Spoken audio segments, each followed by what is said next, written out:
If electronic bingo and parimutuel betting are both class 2, is it, Brian? Do you know if that's right? I'm not sure. Depends on what you mean by electronic bingo.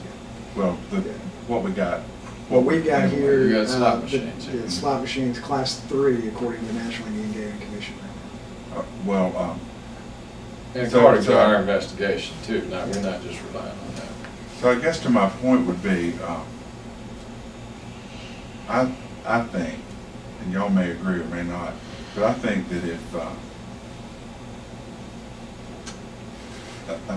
you pull the plug on electronic bingo slot machines that we're talking about now, then it'll pop up like an ant bed as something else later, just like this has kind of been born from sweepstakes.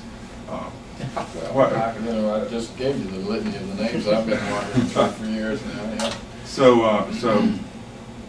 you know, if you think about a remedy, a broad remedy, you know, why not just address the, you know, whatever law it is that allows parimutuel betting in 3 parts of the state?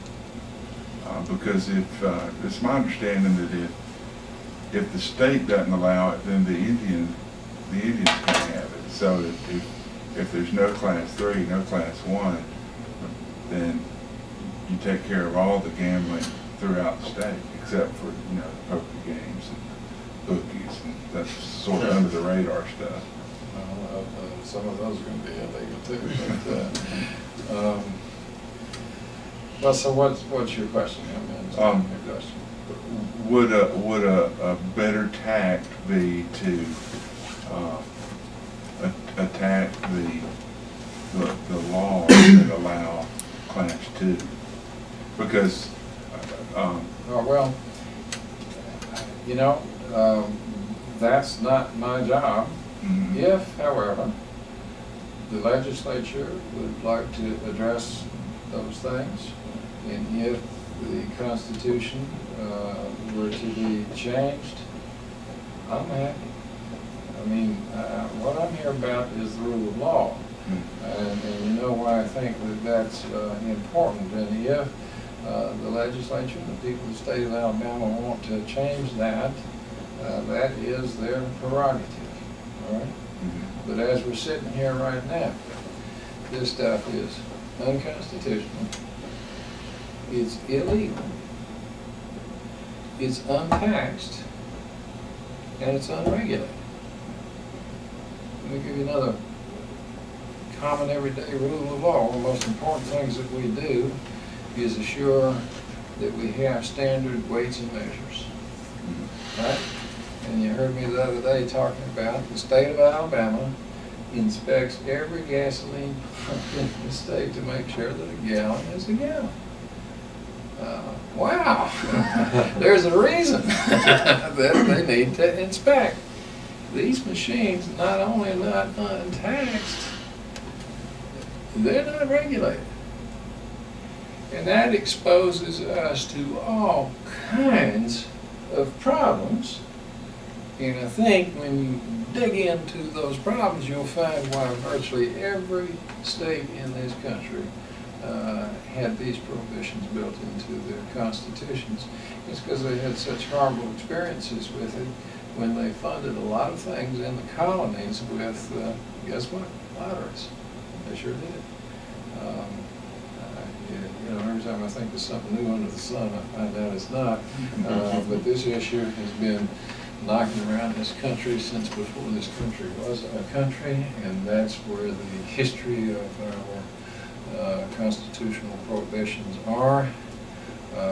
Mind you, I think there is a huge difference between illegal gambling and legal gambling. We have a dog track in Mobile, and we have used the rule of law to both protect them and keep them in line. Gosh, that makes all the difference in the world. Mr. Tyson, could I add just something from the governor's Sure. perspective on that? I think it's important to remember there seems to be a lot of hostility down here directed at the governor for preventing a vote of the people. and I think everybody in this room understands that the governor has no legal authority to prevent a vote of the people. If the legislature passes something, it goes straight to the ballot. Now, obviously, the governor personally You're talking constitutional. Yes, sir, constitutional. Yeah. Yes. Obviously, the governor is personally opposed to gambling on public policy grounds. He thinks it's bad for communities. But you'll also recall that several years ago, he proposed some legislation, I think it was 2004, to address some of these issues. What we've learned is that as a practical matter, for whatever reason, any what I would call straightforward, honest, pure, clean legislation to regulate and tax gambling in Alabama has year after year been shoved into a file in a subcommittee, and it never comes out, and the only thing that comes out is a bill that is supported by a handful of casino operators that is full of a lot of questionable, favorable provisions for them. And I think the governor's position, he's made clear on public policy grounds why he opposes gambling, why he thinks it's a bad decision for communities. But I think he would also tell you that as long as we have the amount of money flowing through illegal casinos, we will never be able to get a clean piece of legislation that will in fact set up a fair, regulated system like you see in some other states.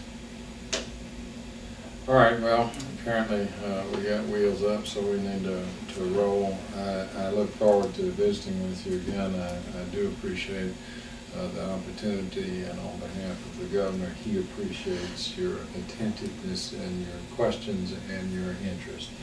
And I can tell you he too is vitally interested in the economic development of this community and this part of the state, and he works on it every day.